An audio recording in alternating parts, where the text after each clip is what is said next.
কখনো কাউকে কথা বলার জন্য জোর করবেন না, কারণ যার কাছে আপনার সত্যিকারের গুরুত্ব থাকবে, সত্যিকারের ভালোবাসাগুলো থাকবে, তার কাছে সময় সম্মান আর ভালোবাসাটা চেয়ে নিতে হয় না।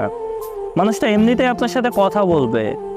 কে আপনার জীবনে সারা জীবন থাকতে আসে আর কে আপনার জীবনে শুধুমাত্র ক্ষণিকের জন্য থাকতে এসেছে, এটা আপনি কিভাবে বুঝবেন? দেখুন, যারা সত্যিকারের অর্থে আপনাকে ভালোই বাসবে বা সারাটা জীবন আপনার সাথে থেকে যাওয়ার প্রতিশ্রুতিগুলো নিজের মধ্যেই রাখবে, সেই মানুষটা আপনার সাথে রাগারাগি করবে, আপনাকে শাসন করবে, আপনাকে এইটা করতে নিষেধ করবে, ওইটা করতে নিষেধ করবে। মনে রাখবেন, সেই মানুষটা আপনাকে সব থেকে বেশি ভালোবাসে, কারণ আপনাকে কেউ কোনো কিছু বললে তার আত্মসম্মানে লাগে। আপনার নামে কেউ কোনো কিছু ভাবলে তার সহ্য হয় না, কারণ সেই মানুষটা আপনাকে নিজের থেকেও বেশি ভালোবাসে এবং পেতে চাই। আর যে মানুষটা আপনার জীবনে জাস্ট ক্ষণিকের জন্য থাকতে এসেছে, সেই মানুষটা কিছুদিন যেতে না যেতেই দেখবেন যে তার কথা